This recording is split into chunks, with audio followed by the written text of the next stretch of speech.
दोस्तों, प्यार जब इंसान को बेहतर बनाए तब वो प्यार होता है। लेकिन जब प्यार किसी को अंधेरे तक खींच ले जाए तो उसका नाम पागलपन होता है। आज की कहानी हमें हमारे सब्सक्राइबर ने शेयर करी है। दो दोस्त होते हैं जो कि कॉलेज लाइफ में थे। वो क्लासेस अटेंड करते थे, असाइनमेंट्स। उन दोनों दोस्त के बीच सब कुछ नॉर्मल था। तभी उनकी क्लास में एक न्यू स्टूडेंट आती है जो कि एक लड़की होती है।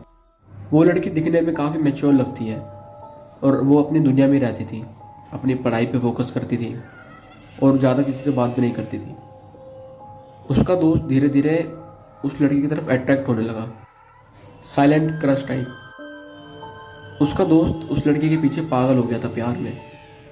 तभी 2 से 3 महीने बाद उसने सोचा कि मुझे प्रपोज करना चाहिए।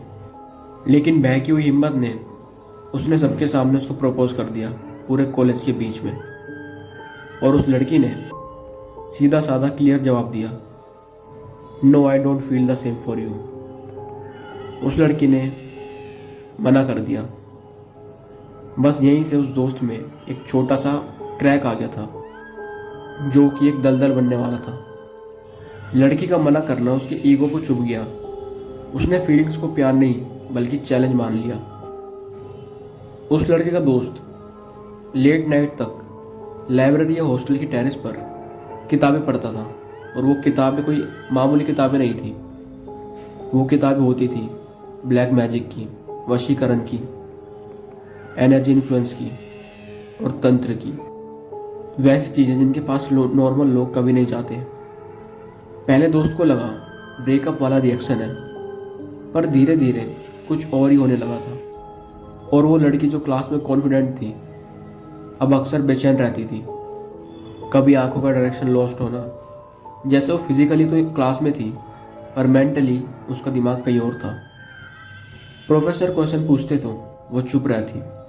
एंड जब उस लड़की के दोस्तों से बात करते तो वो रिस्पॉन्ड नहीं करती थी कुछ। और अजीब बात, वो अक्सर उस लड़की की डायरेक्शन में खड़ी रहती थी, बिना वजह उसको देखती रहती थी, जिस लड़के को उसने आज से 2 महीने पहले मना कर दिया था। उस लड़के के घर में भी चीज़ें नॉर्मल नहीं थी। वो लड़की रात के समय सोती नहीं थी और पूरे दिन थकी हुई रहती थी, जैसे वो किसी डर में हो, किसी चीज़ के डर में। उस लड़के के पेरेंट्स उसको मंदिर ले गए उसकी हालत देखते हुए। पंडित जी ने बस एक बार उसको देखा और पूछा, इसने किसी के हाथ से कोई चीज़ खाई है क्या, या फिर किसी के कांटेक्ट में आई होगी, किसी फोटो या किसी ऑब्जेक्ट के साथ। उस लड़की के मम्मी पापा का चेहरा एकदम फीका पड़ गया, क्योंकि कुछ दिन पहले उनकी लड़की के बेड के नीचे से एक लाल कलर का पाउच मिला था, जो कि एक लाल कलर के धागे से बंधा था।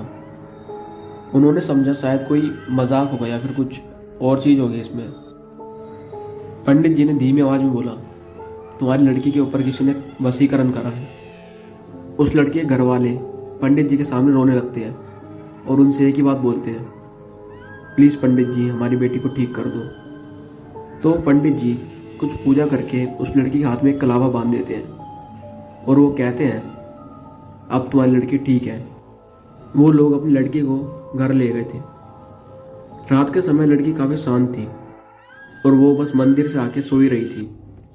लेकिन उसी रात हॉस्टल में उस लड़के का हाल खराब होने लगा। उसकी छाती में अचानक से पेन होने लगा, जैसे उसकी मनपसंद चीज़ उससे छीन ली गई हो। कॉलेज स्टाफ, उस लड़की के माता पिता सब इन्वॉल्व हुए और उन्होंने कुछ प्रूफ ढूंढे। तो पता चला उस लड़के ने काफ़ी महीनों से उनकी बेटी पर वशीकरण कर रखा है, उस लड़की की किसी फोटो के थ्रू। और जिसने ये सब करा था उस लड़के के पेरेंट्स उसे वहाँ से ले गए। और उस लड़के का दोस्त जिन्होंने हमारे साथ ये कहानी शेयर करी है, वो कहते हैं, प्यार ना मिला दुख होता है, लेकिन किसी की ज़िंदगी को अपने कंट्रोल में लाने की कोशिश, वो प्यार नहीं, एक क्राइम है।